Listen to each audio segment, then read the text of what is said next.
Good evening, and welcome to your weekly news bulletin. Tonight, the nation is gripped by a controversy: Mika Singh versus Diljit Dosanjh. At the center, Diljit's collaboration with Pakistani actress Hanaya Amir in Sardar G3. Mika Singh has accused Diljit of putting commerce above country, questioning his patriotism. Is it acceptable for Indian artists to work with talent from a nation often at odds with us? This is more than a music feud. It's about national loyalty and artistic freedom. We'll break down this headline story and the week's top news, from Middle East tensions to Delhi's latest crime shocker. Fasten your seatbelts. The debate starts now. Mika Singh didn't hold back. He unleashed a barrage of accusations and strong opinions, making headlines across the country. In a rather direct and provocative statement, he called Diljit Dosanjh a fake singer, a label that immediately ignited controversy. And going even further, he questioned his loyalty to India, a serious allegation in the current climate of heightened nationalism. Mika's attack wasn't just professional, it went beyond a simple critique of Diljit's musical abilities.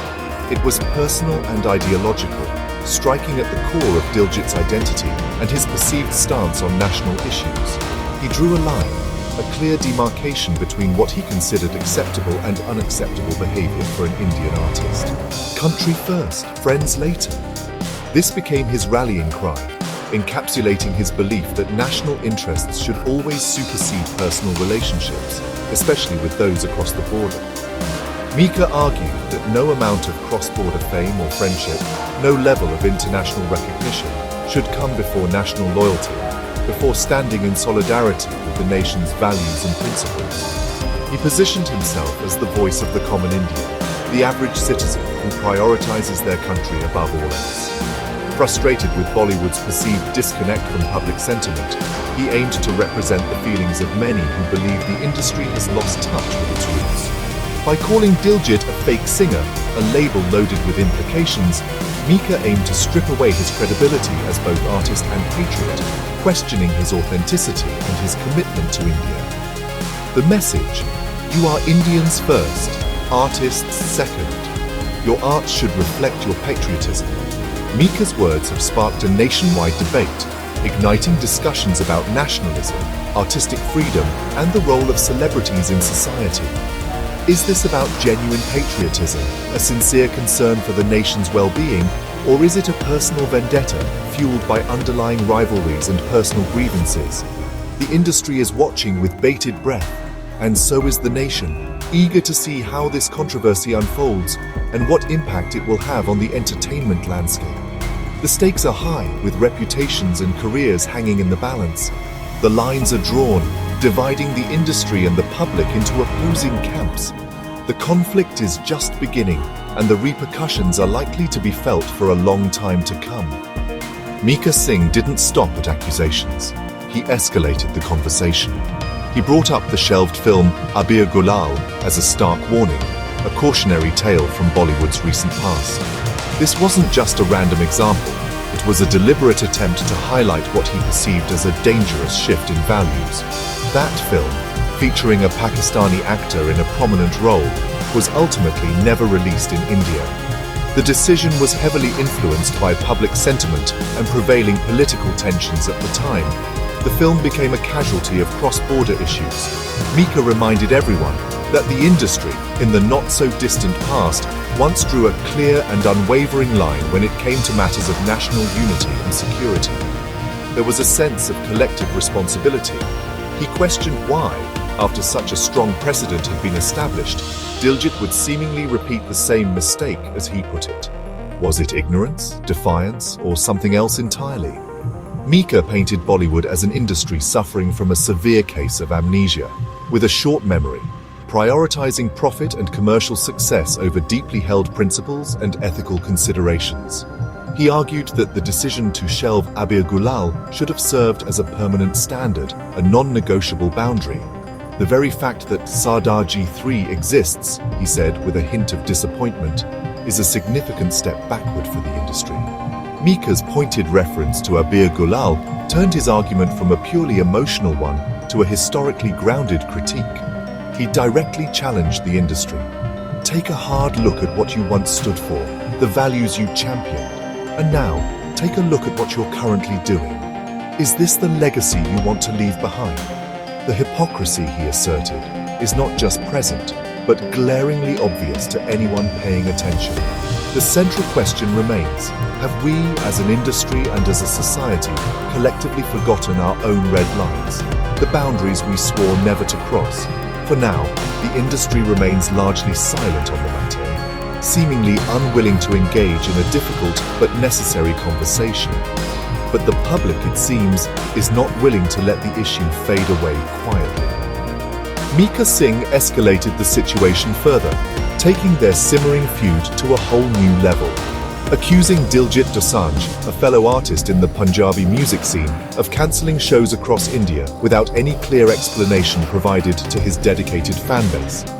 He claimed Diljit callously left countless fans disappointed and feeling betrayed, allegedly taking their hard-earned money and then vanishing without fulfilling his commitments.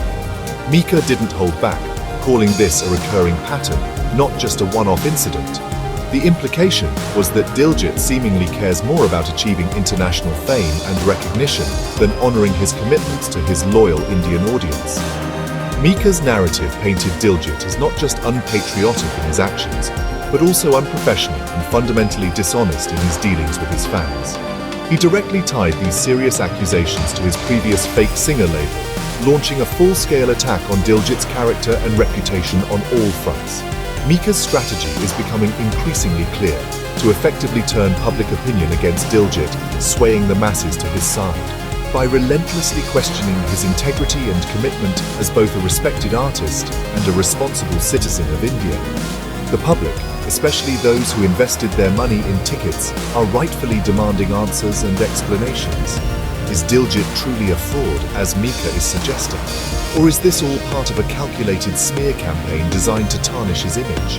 The pressure is undeniably mounting on Diljit to address these allegations. The stakes are incredibly high, now deeply personal and potentially career-altering for both artists involved. The nation, and especially his fanbase, eagerly awaits a response from Diljit. The controversy surrounding these accusations continues to deepen with each passing day. The battle for public trust and the hearts of fans is officially on, with the reputations of both singers hanging in the balance. Under fire, Diljit Dosanjh finally responded. He clarified that Sardar G3 was filmed before recent India-Pakistan tensions. Diljit argued he couldn't have predicted the current climate and acted in good faith. He distanced himself from the film's release decisions, saying he's just the actor, not the producer. His defense judged the project by its timing, not today's politics. Diljit's camp says he's being unfairly targeted for decisions beyond his control. But critics ask, why not take a stand now? The jury, India's public, is still out. The controversy exploded as the All Indian Cine Workers Association, AICWA, joined in. AICWA called for a total boycott of Diljit Dosanjh, removing his content from all platforms. They demanded a ban on his future performances in India. AICWA also called for an investigation into the funding of Sardar G3, hinting at possible anti-India links. This is no longer a personal feud, it's an industry-wide crisis. AICWA's intervention gave Mika's outrage institutional backing.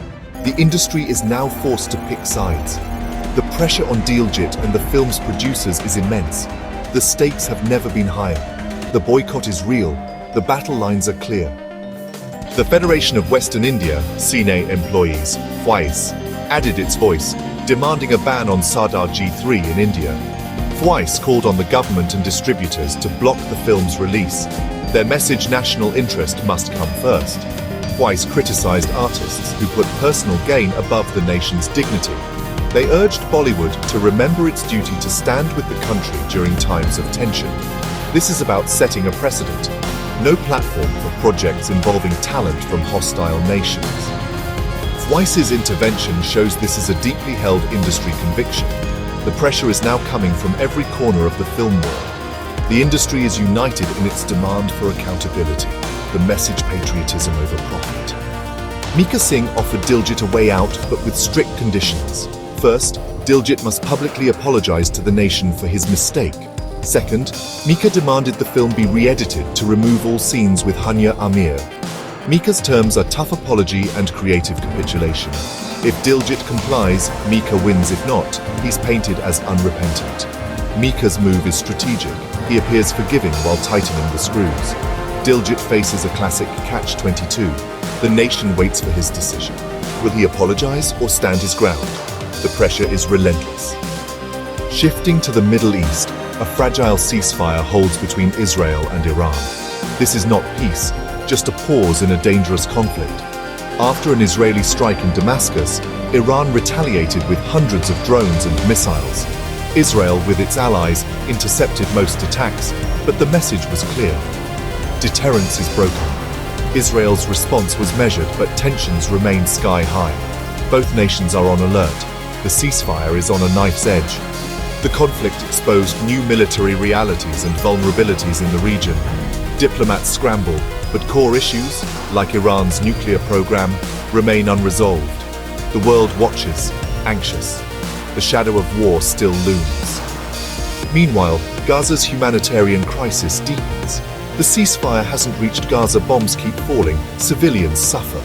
Over 34,000 dead, mostly women and children. Mass graves discovered, sparking global outrage and calls for war crimes investigations.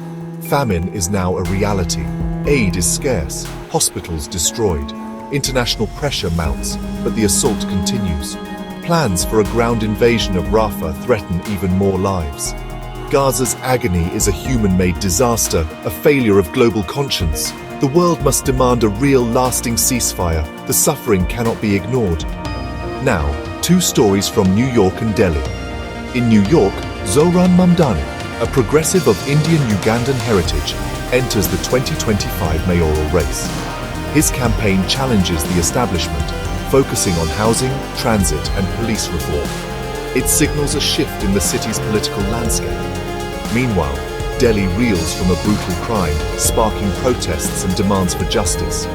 The tragedy highlights ongoing issues of public safety and communal tension. Citizens demand accountability and safety. Both stories reflect the tensions and transformations of our time.